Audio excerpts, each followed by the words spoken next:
For your invitation. Really, I'm feeling honored. Really, it's very nice having me. Thank you very much for this invitation. Of course. So I'm going to go ahead and start letting folks in, and we'll start momentarily here.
All righty, why don't we go ahead and get started. On behalf of my virtual spine co-hosts, Ali Baj, Wendy Gibbs, John Shin, Jonathan Rasuli, Nader Dadale, I would like to thank you for joining us again for another great week of virtual spine. This week, our guest is a spine surgeon who has been very supportive of our efforts. He's present basically every week, helps us out on social media, and I thought he'd be a fantastic guest to present some cases this week. We have Dr. Alexander Mameghani from Sweden joining us, and he's put together a really great presentation on cortical bone trajectory and TLIF, and sounds like we'll also have some history of spine involved. So really looking forward to today's presentation. Mike's all yours, Dr. Mameghani. Yeah, thank you very much. It's a great honor for me to have a talk here with you, and I really think you built up something very extraordinary. I love it. I like this conference very much, and I, whenever it's possible, when I'm not in the OR at night, because it's after midnight now here, I love to join you and listen to your conference. It's really great. So my talk today is a little bit about cortical bone trajectory after a short view into the past, into the history. I will mention a CD. I will show you a hospital bed with a square hole and a planning interface you probably fall in love with, and a happy anniversary today, 1 or 2. So before I start with the short history, just introduce myself. I'm here in Switzerland, in Baden, in the Kantonsspital. This is a public hospital. I'm the head of the spine surgery team. I have no other private practice, and I've had some consultant contracts with the 2 companies, Swiss companies, Medacta and Synthes, now JP Synthes. So this is a view to the world, and this is where I am, and I'm talking to you now from here. Or when you follow the sun, where the sun is shining now at noon, I'm over there. And I want to start with some history of the spine surgery, of spinal stabilization systems. And I want to mention that every country, every region in the world has its own history, and this is not the truth, what I'm telling you. I guess in Japan, in the US, in South America, in Russia, spine surgery and the history is perceived completely different. And so this is only my personal view. So let's go back to the 1960s. So it's not the Big Bang, Wendy, and I started in 1960. And these are the Harrington rods for the spinal stabilization of scoliosis. very easy implants, just a hook and a rod and a device to connect those. And Harrington introduced this system, this treatment of scoliosis in 1958 in Chicago at the AAOS conference, and it was controversial. He was offended. Not everybody loved his technique, and scoliosis was really hard to treat. Today we know very well which curve, which deteriorate, what you have to operate, and when bracing is enough. But that time, these people with scoliosis, untractable, untreatable, bracing failed, everything. These were poor patients, and scoliosis was a burden, and there were hospitals like the HSS. I think every country has these kind of hospitals where the people were severe deformed people. So these implants, the history goes on with implant failure, and later more difficult hook rod systems came up. And I just want to mention, because I had to remove twice these implants, and these surgeries can, implant removal due to infection on one trauma, can really be highlights in your career. Has anybody of you removed these rod hook systems once? Certainly, I found it extremely challenging because the bone's all overgrown and whatnot. Be interested to hear you know, what Ali and Nader's experience are as well. Yeah, I agree with you, Koi.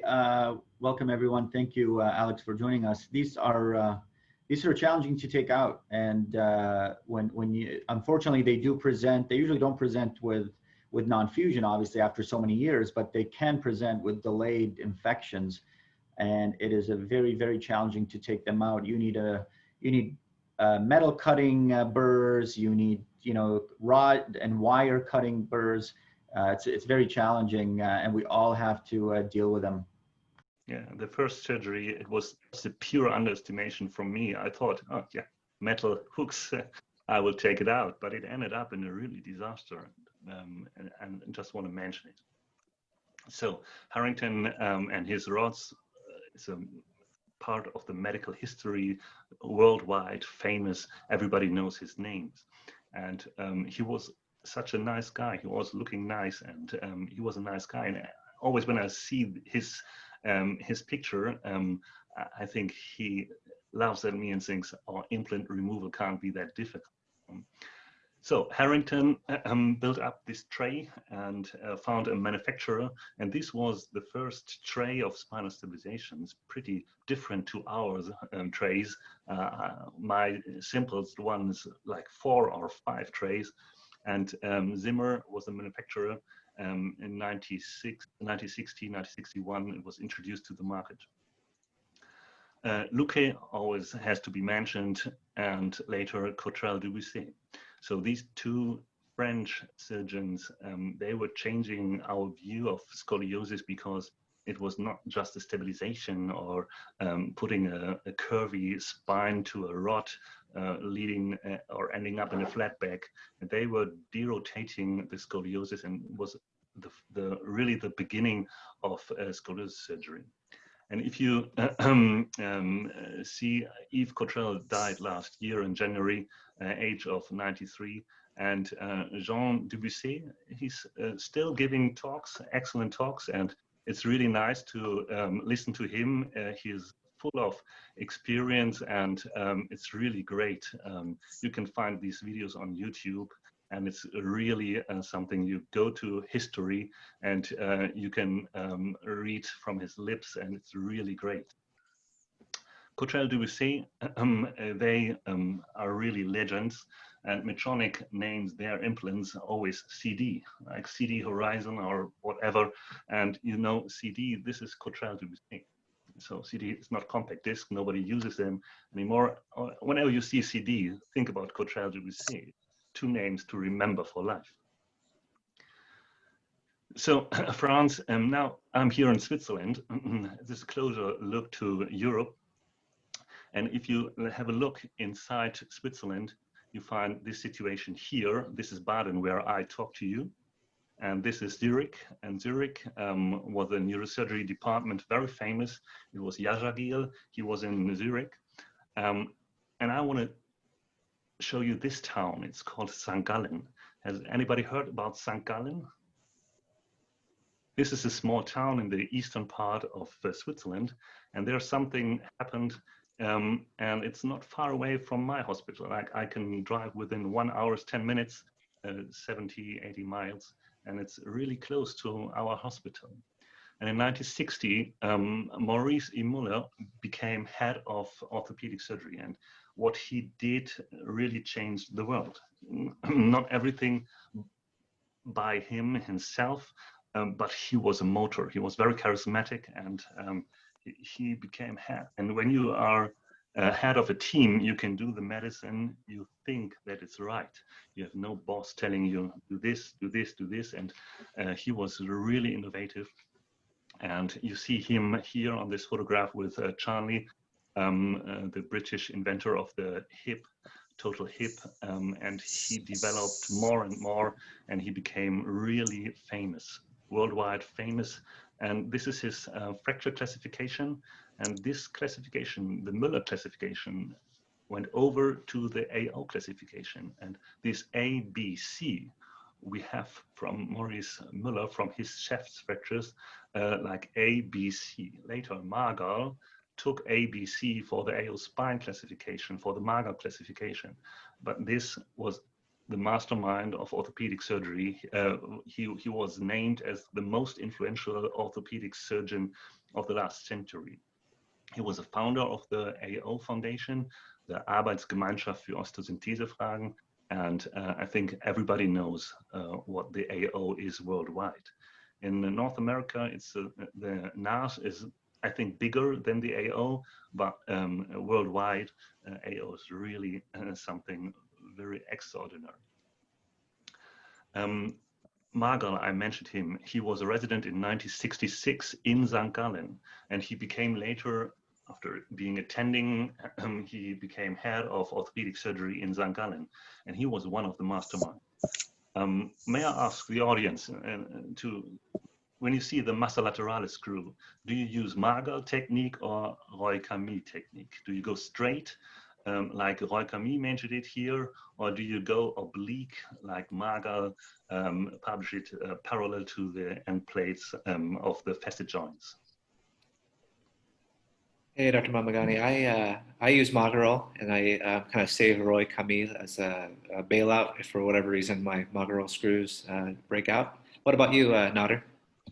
I use Magerl as well, you know, biomechanically advantageous, triangulating the screws obliquely out. I think it improves the screw pull out. But I agree with you, you know, the other technique, Roy-Camille, is a salvage one too. But yeah, my primarily Magerl. You can end up putting a longer screw too this way.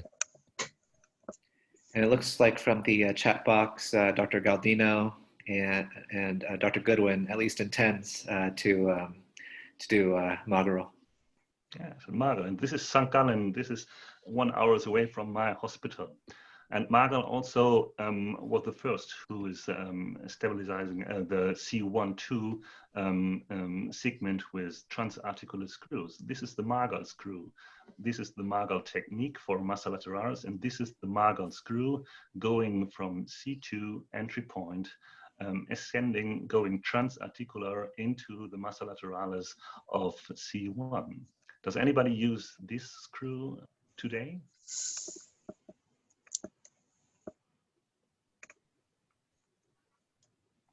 So more famous is another technique. So this is a typical Xray. You see the C1-2 situation with a really pathologic AD distance. And this is a typical post-op image. And what you see is not the stabilization of the Magerl screw. What you see is a solid bony fusion. This is here. So whatever the orthopedic surgeons, the pioneers did, they did it to enhance bony fusion, to make the possibility that fusion occurs bigger. And these screws were really effective before these screws, it was just galley. It was just bone grafting and a cerclage, a wiring, and these screws really made the situation from the biomechanic much more stable, so fusion can occur. And this was always the aim, getting a solid fusion, bony solid fusion. That's stability for them. Now, 3 hours by car in the north, 20 years later, it's really, this is the Black Forest here, and you're crossing the German-Swiss border. Here on this clinicum, Jürgen Harms introduced his technique, and I think when you look at the world now, this technique is more often performed than Magerl, isn't it? Yeah, oh, sorry. The same principle here. This is bony fusion here. Yeah. Do you know who invented the C12 stabilization or introduced stabilization system before? Because everybody mentions Harms. But to be honest, there was an Indian neurosurgeon, and he's the first neurosurgeon I mentioned in my talk. He published in Acta Neurochirurgica, even 6 years earlier, his fixation strategy for C12 instability. And he was using plates and screws. And this is something I want to mention. Plating and our systems, they were something completely different. When you have a look to Harms' technique with the polyaxial screw rod systems, this is angle stable. And this is not an angle stable. This is just an osteosynthesis with screws and plates, and there's no connections between the plate and the screws. And even Magerl didn't do it with any angle stable implants. It was just plating, and I will show you with it when plating with definite holes. And if you have to put in here a screw and there was no hole, there was a limitation of this technique. You couldn't. So deformities and fractures were not easy to be stabilized with these screw plate systems. It's not a screw rod system. And you have to put the plate before, and then you put the screw through the plate. It's completely different to us now. Now we put in the screw, and later we fix a rod, very angle stable, to the screw head, to the tulip. That times it was completely different, and no hole, no screw. Have you ever heard about this technique? Have you ever seen this technique in the US? In Switzerland, it's quite open. This is a transarticular, translaminar fusion. You see the bone grafting here is a very nice solid fusion, and this is like 20 years ago. And this is the adjacent level with the vertebra, slip vertebra. So this technique worked, and Magerl introduced this technique, translaminar, transarticular screw fixation. So this is an image, and Magerl was really a mastermind. I mention him later. The first pedicle screw came from France. It was Roy-Camille, and you can have many different entry points as you like, A, B, C, D, E, whatever you want, but it's a screw through the pedicle. And Roy-Camille was French, and he was really a mastermind. And François Denis, you know him as Francis Dennis, was attending, did a fellowship at Roy-Camille. And I think, Wendy, you grew up with the Dennis classification, didn't you?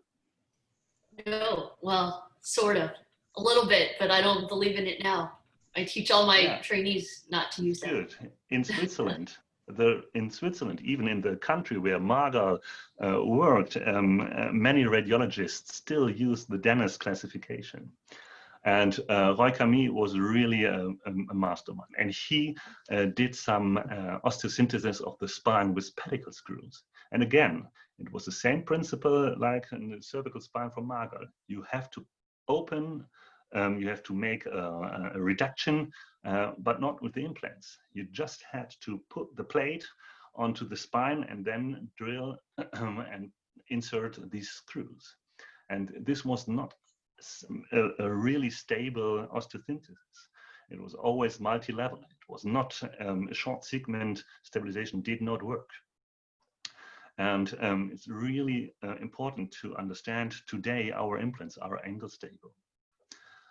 If you want to place something and you have no really stable situation between the screw and the plate, you have to use long screws going by cortical. And if you remember the talk of Edward Benzel asked whether he misses the bicortical cervical plates. I want to just mention that this was the standard before the angle stable implants were introduced.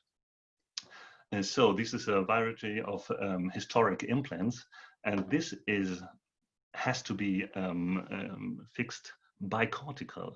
And this is our first, or one of the first angle stable plates, the CSLP. And you see here in the tulip, the tulip will be fixed inside the hole of the plate with this locking device, and it's like a spread, and then the screw is really fixed to the plate. Here, the plate was just pressing, the screw was just pressing with the head the plate onto the bone. And this is really a big step forward. And this is due to the experience in orthopedic surgery and long bone fractures and everything like this. Maurice and Müller was really a mastermind. And Magerl and all these other Swiss surgeons really knew a lot about the difference between these techniques. And the first angle stable plate was introduced by Morscher.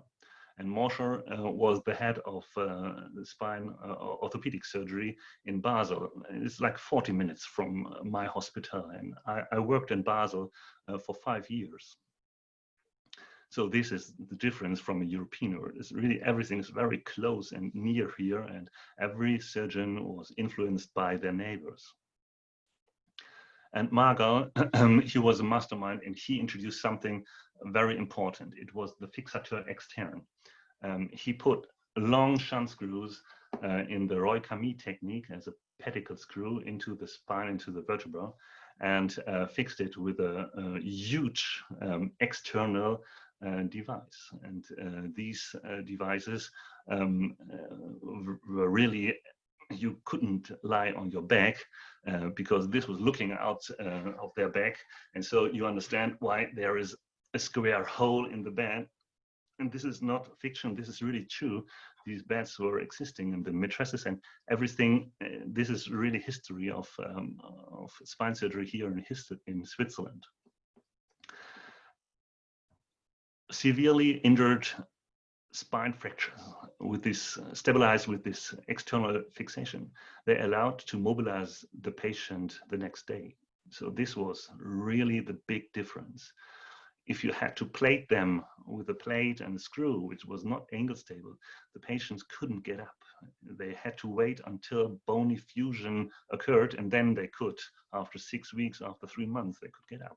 But with this fixation, with this external fixation, people could get up the next day. This was really a revolution. But it was an external fixation.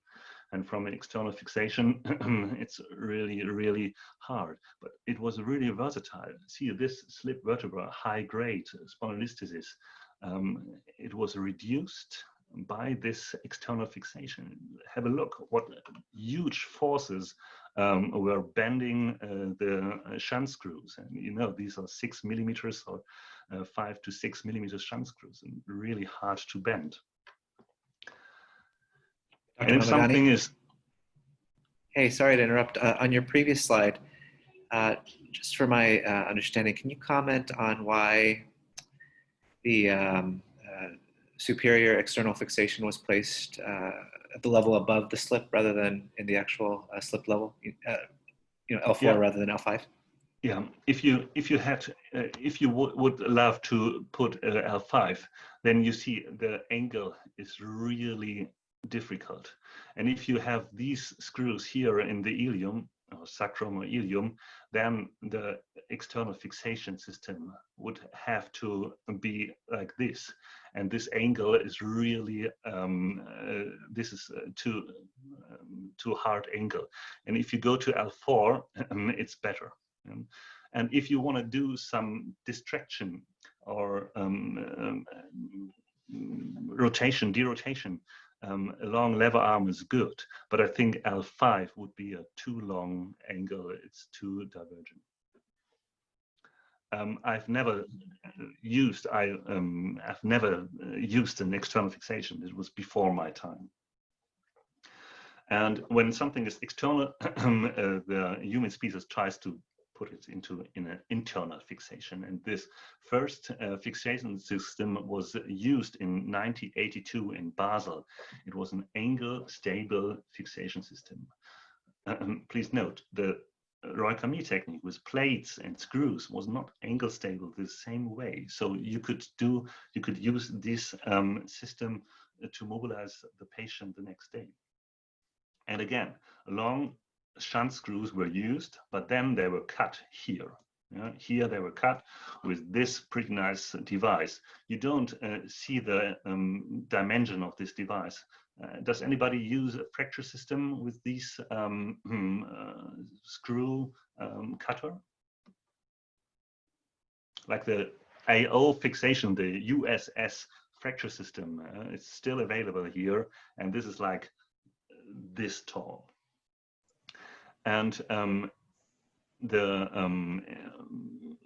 surgeon who introduced this first internal fixation system was Walter Dick in Basel in 1982. It was a paraplegic patient, and the system was so good that the system could be used in severely injured patient to stabilize the spine. And this is the principle. You couldn't leave the patient in this situation, even the neurological deficit was persistent for the rest of their lives, but it was not possible to make a good rehab in this situation. You had to stabilize it. And with this fixation system, Walter Dick managed to make a solid fusion, a bony fusion. And it was a really big success. And the first prototype was so good that it could be introduced to the market. And the company was Matisse in Bedlach. And Matisse was also working together with Maurice and Müller in St. Gallen 20 years ago. They were really good engineers. So this picture again, you see this is a young patient, has got a young bone, and a young bone is mainly a good bone. But what about bad bones? What about osteoporotic bones and these fixation systems? And the results, you see when this fixation system came up, they thought we can do everything, not only fractures, listhesis, we could do any instability of the spine. But in osteoporotic spine, it failed. So these bones were cutting through. All the biomechanical principles failed in osteoporotic bone, like today. And my question is now, 40 years later, 40 decades from that time, is this the final solution? Will we go on? Is there something new we can do to make something better? Because this system is not really helpful in severe osteoporotic bone.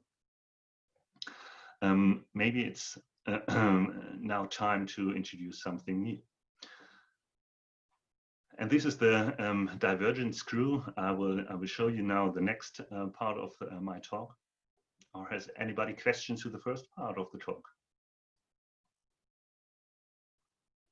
Otherwise, I will go on. Yeah, actually, Alex, I'm sorry, this is Ali. Can you hear me okay? Yes, I hear you good. Yeah. Good, thank you. Thank you for that. That was very, very enlightening, and not just a nice geographical refresher about Europe, but also the history of the implants. So what are your thoughts on this? You know, a lot of us on this side of the Atlantic and in the US sometimes feel that our European colleagues can, in some instances, right, innovate quicker, get implants approved more quickly, do the clinical trials, the experimental trials, Can you comment on that? Is that still the case? Obviously, you showed a lot of excellent innovation. What is the current, I know this is off topic a little bit, but what is the current theme and the current views on innovation and product development in spine in Europe? I think it's in a world that is going more globally and more connected. The standards are really nearly similar. The European Union has new rules, and these rules are stronger than the US ones. And when we have a look into the past, it was easy. And some of the older orthopedic surgeons always say, we have been the experimental, we have been the lab for the US, because it was not easy to do the same research and the same studies with patients like they did in Switzerland or in Europe. But today it's the same. So our informed consent is the same.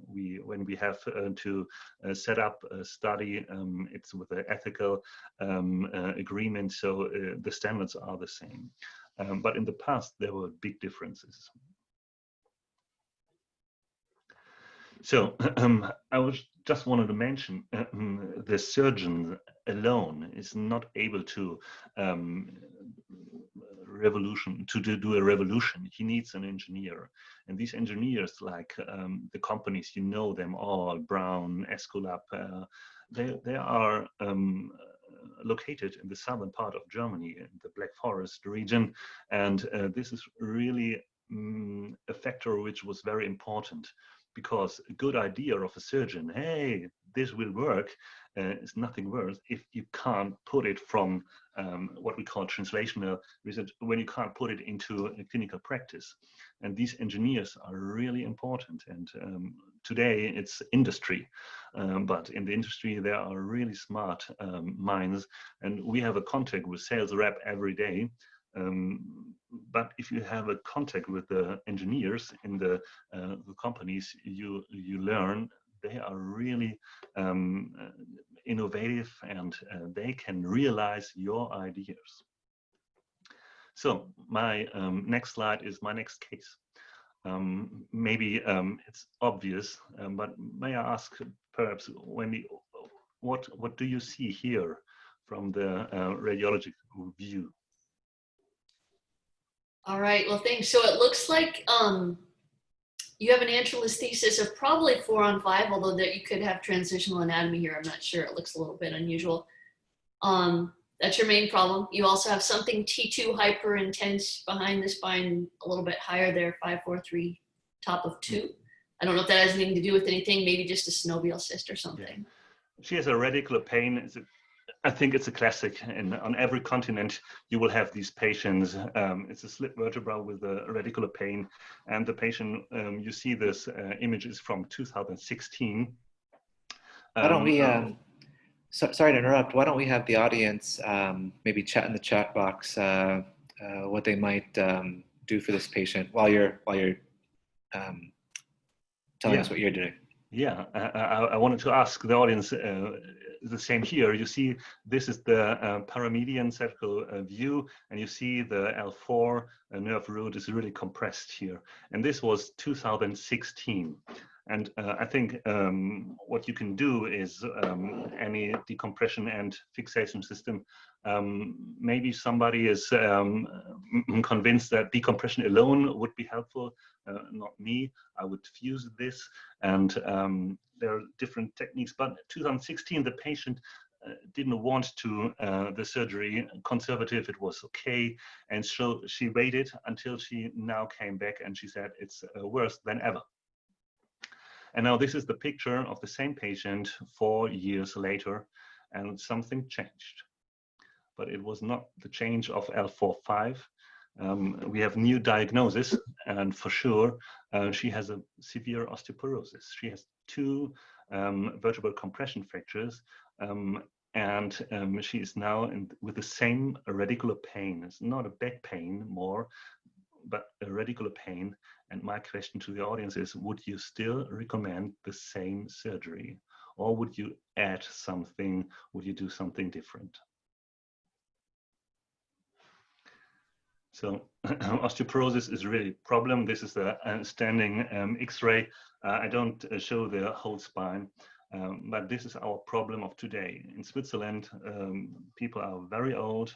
The average age is like 75, 78 among my patients.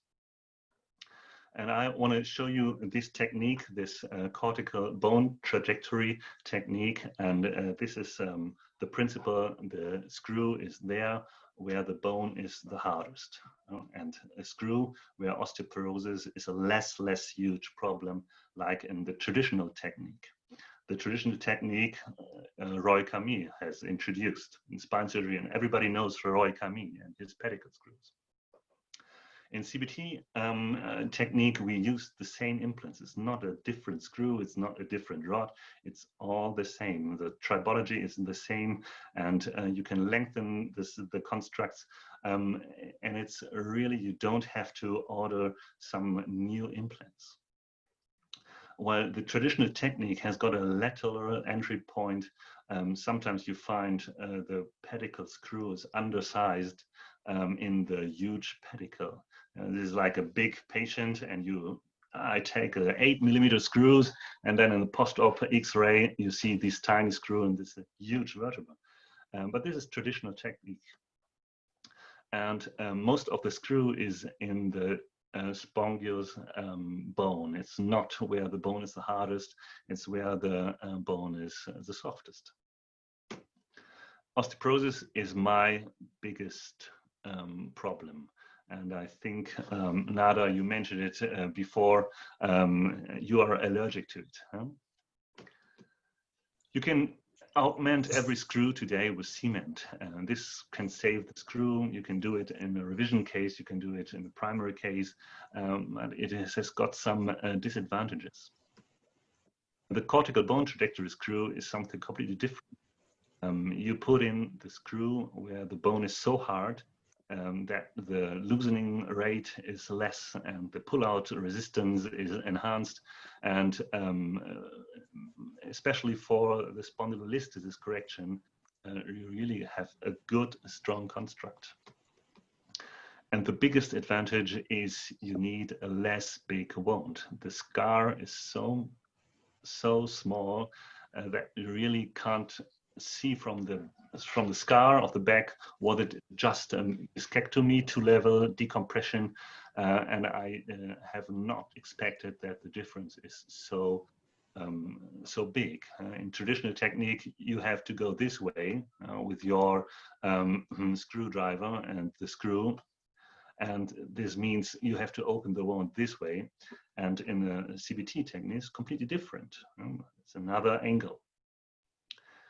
And something else, if you have a look to the upper joint, you see there are some nerves innervating the joint, and you don't want to have a Charcot joint, a denervated joint. You have the blood supply coming from lateral, and there you put in your screw. In traditional technique, and in CBT, you choose this entry point for the screw placement. And this is something, I would say, maybe you have less damage to the nerve and the blood supply of the joint. Dr. Mameghani? Yeah. So when you're doing cortical bone trajectory screws, are you typically doing, with an inner body, are you typically doing PLIF technique or TLIF technique? I'm doing TLIF, but you can use the technique for PLIF as well. But I'm a TLIF guy. The banana cage was my first cage I used, and in my education I skipped the PLIF technique completely because my teachers were on living on TLIF 10 years earlier. So I'm a TLIF guy. But you can use the same like PLIF, and you can even use an XLIF and adding this CBT technique if you do it a different way. So what I do use is I use a drill guide, which is planned preoperatively and printed with a 3D printer. And you can put these devices. I can show you here. I showed the video on Twitter today. This tiny friend is helping you a lot for finding the perfect entry point. And everything is planned before, and this planning is so important. And this is something Müller introduced in St. Gallen, no surgery without a plan. I think it's the same in the US, isn't it? If you have a look, X-ray exposure to the surgeon, to the R team, this is a big advantage. An O-arm with an obese patient, an O-arm with a slim patient can cause a lot of X-ray exposure to the team. And the MySpine team, if you do it, print it with a 3D printer preoperatively, there's no exposure from this CT in the OR. It's really an advantage. And the OR team loves it, not varying the lead.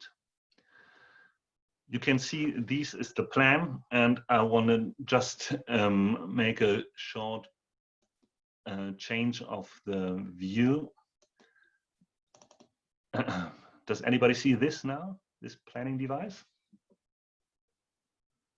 Yeah, you can see here, this is a CAT scan, and you can plan your screws here. You have all the parameters, and I can adjust where I want the screw to be placed. I can change all these parameters. I can say, okay, I need a bigger screw, and then the screw changes. Okay, sorry. Changed. I'll switch. Maybe this is working. Yeah, always good to have a plan B. You can change the screw size, the diameter, and you can plan everything. I don't know whether you can see this parameters here. Every angle, every millimeter can be changed as you want. And you can see, you can even plan a traditional trajectory if you want with this system. Now I go back to my presentation. So here we are back again. And after this CAT scan is performed, the drill guide is printed out, and the technicians do a really good job, and they send this drill guide to you, and you can use it in the OR. And every drill guide only fits to one unique vertebra. You can't use the L4 drill guide for the L5 vertebra. It's not artificial intelligence, I know, but it's a lot of data. And maybe when you see this rendered CAT scan, you think about some pitfalls. Wendy, can you, from your point of view, I think you don't love these rendered, surface rendered images for your diagnostic use, but you can understand that us, we surgeons love these 3D dimensional models. Yeah, absolutely. These are beautiful. You've convinced me. You know, so when we were talking about this before, you showed some pictures of like a sacroiliac joint and spine. For me, I create these every day for intracranial vessels where it's so much easier to introduce mistakes, basically erase very small pathologies. But I can see in the spine that any little mistake from the algorithm or that you might introduce in your windowing or anything probably doesn't make a huge difference. So you've convinced me that this is the way to go with your pretty pictures. Dr. Mameghani, there's a question from Dr. Adelaide about how the change of a position of a prone patient might affect this planning. Yeah, it's very, very nice. You can see it in the video now. I have to move the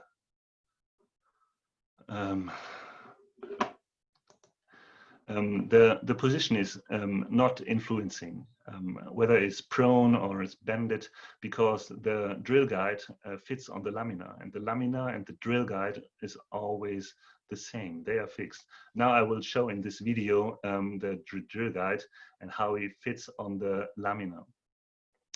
And the surface of the CAT scan you see here, this is the planned hole, the entry point, and this is the hole on both sides near the joints. It's really near the joints, but it's not denervating the joints. You see here is the blood supply, and this is the maybe the biggest advance that you're not going through the blood supply of the joint. And this is the drill guide. It's 3D printed. And you see, this is a rough surface here where the hooks are, and this fits only to the lamina of the bone. You can see here, now it fits. You can change it a little bit, but if you press down, it's really fixed, and then you can really move it. And it's not changing if you have a prone or a little bit bended patient, because the lamina and the drill guide is always be the same, whether you're positioning or after a ligamental tuck or whatever, this interface is always the same. And this is the drill guide now on the model, and you can now use a needle to demonstrate that you will find the entry point with the needle very easy. You can see it here. And so you can enter your hole for the screw later very easily through this drill guide. And this is what 3D printed technology today is. We don't have 3D printed implants. We have unique for a patient, we have these drill guides. This is what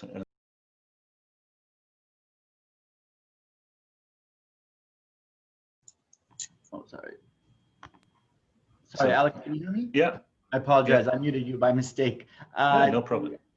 Filling in for Coy here for a second, Dr. Goodwin, our good colleague, asks that this seems a bit expensive. Obviously, just a general idea in terms of cost, if somebody's interested in this, is that a major issue relative to traditional implants? Can you chat about that a little bit? Yeah, it is expensive. You don't get it for free unless you have a 3D printer and a technician in your own hospital. You can ask. In a university hospital in Basel, for example, there was a 3D print team, and they were doing it for free because they were researchers. But if you buy it by a company, you have to pay a price. But maybe it's you will feel the advantages later in my talk. So a higher cost for this drill guide, maybe a lower cost because of a reduced length of stay.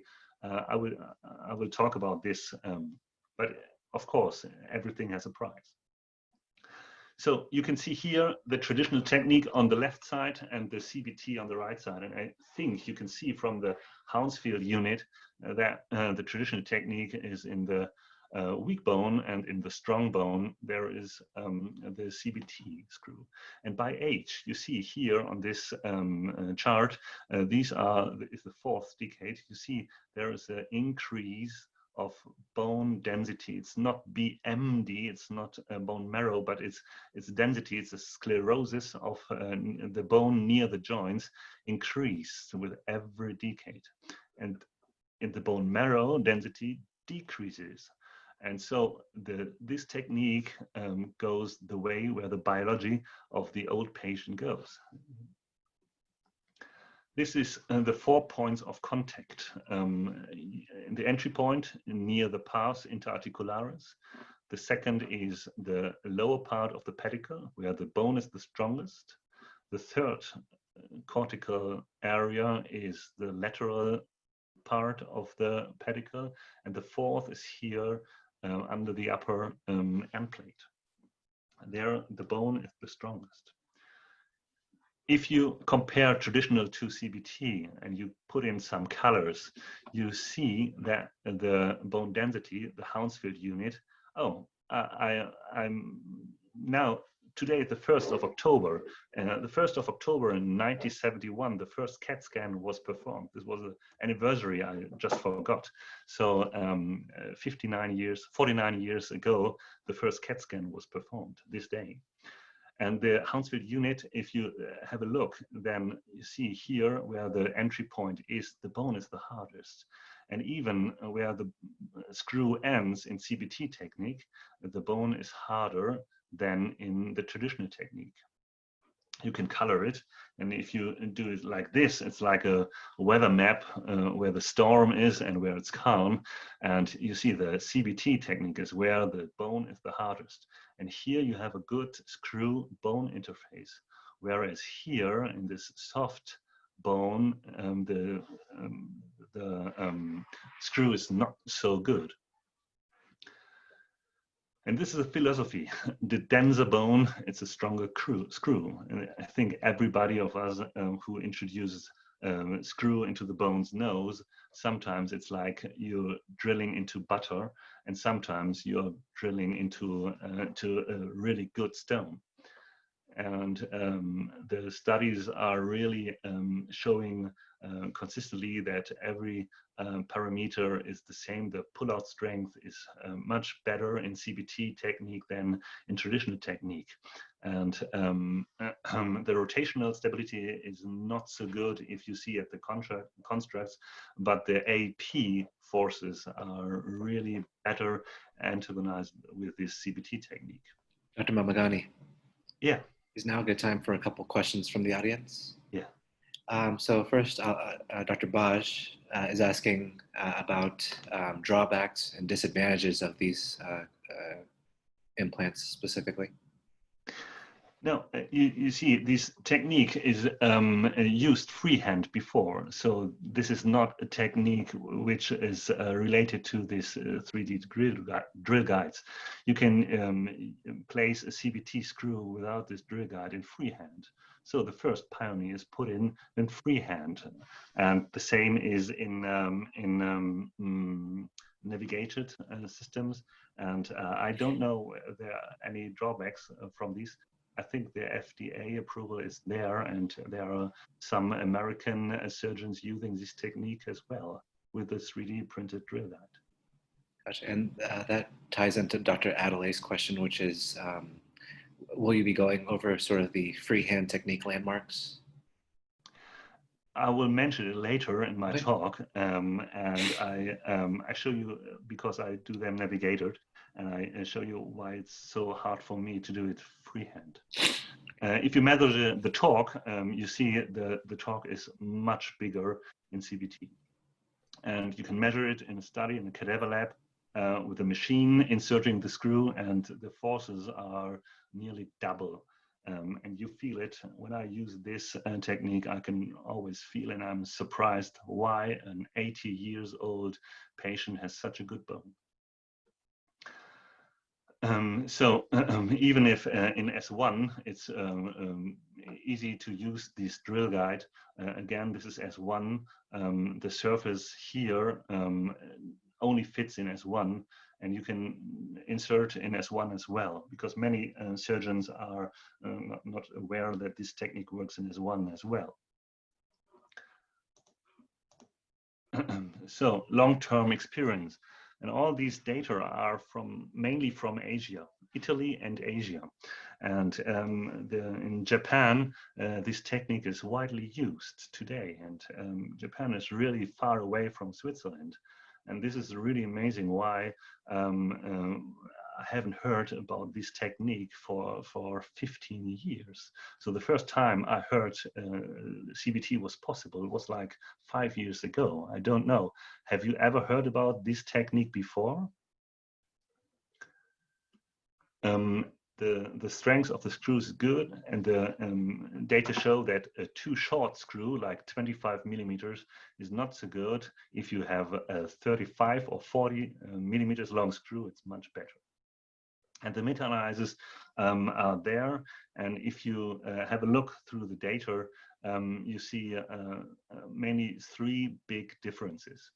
This is the blood loss, because it's less exposure. You don't open the back in the same way, and like in traditional technique. And there's always compared CBT versus open. It's not compared CBT versus MIS TLIF. The second parameter, which is difference, is like hospital stay. And perhaps, but this is really depending on what system you're living in and how the hospital is paid. maybe a shorter length of stay makes this technique from the economic view attractive. But in Switzerland, I don't look at the costs, because when I do a revision of an osteoporotic patient with a construct that fails, I harm the patient maybe. And if this technique is superior in osteoporotic patients, maybe it's worth spending these money more. And the last parameter is the incision length, and it was always clear that in CBT patients, the scar is shorter than in traditional technique. So my experience own is like 40 now, and this is in Switzerland is the highest number of cases. And I think it's a win. This is an X-ray, and you have to get used to this post-op X-rays, because the first the resident was telling me was, what did you do? The screws are not where they should be. But the patients are really fine. This is an early post-op. You can see you can preserve lordosis with this technique. This is a TLIF, it's an oblique cage. And actually, Alex, sorry to yeah. interrupt very quickly. Of course, our own Dr. Gibbs would never do that, but you also have to talk to the radiologists, because you'll get a call from radiology saying the screw is malpositioned unless you tell them ahead of time. What do you think, Wendy? I don't think they would notice. I don't think we would question Alex and his surgery here. I can tell you, I was talking to the radiologist department before, because I always ordered a pre-op CAT scan for planning these devices, these drill guides, and this pre-op CAT scan was unusual. So usually I don't do a CAT scan in these cases. I have a DEXA, I have X-ray, I have whole spine, I have MRI, but not a CAT scan. And so I talked to the radiologist. They knew really early that we started with this technique. So I do these navigated as well. And with navigation, it's really challenging finding the entry point. But while you are doing this, you can see here the sclerotic bone. And if you drill through this hard bone, you know that you're in the right place. Like here, usually you would go like, I take this, usually you would go navigate it like this, and you can see I didn't open the wound so much. So it's less damage to the soft tissue. But it's hard, it's not easy. It's, you see, maybe here is a joint violation. So it's really not easy to introduce these. And navigated CBT is challenging, but it is possible. You can do it. The entry point is crucial. Everything is crucial with the entry point. And when I do it navigated, the entry point is more medial than with the drill guide. Because I'm afraid that the burr goes laterally and I'm in the soft tissue. I think when it's to experience, the younger surgeons really have advantages using these drill guides. You don't need so much experience. It's really easy. And when you do it navigated, you need a lot of more experience how to place the screw. So freehand is an option as well. And I understood the anatomy a little bit better because I plan and I spend much more time in looking at the patient's bone and the anatomy, and this is an advantage. If you do it navigated, it's like you're going into a plane and you don't know where to land. And with the drill guide, I know where the landing strip is. So freehand. If you go into the past, you see this CBT. This is an instructional video from the AAOS. It's nothing new. This is not a new technique. I don't know who was the first who introduced this technique. I didn't find the name. There's no Roy-Camille of CBT to my knowledge. If you know it, please write it in the chat box. I'm happy to read the name. But this is really nothing new. And in freehand technique, I have to admit, I can't do it. I can't do it. I'm not so good to do it freehand. Maybe in some years, but I always would use navigation because I hate if I make this technique and there's a big misplacement of the screw when I have the navigation there.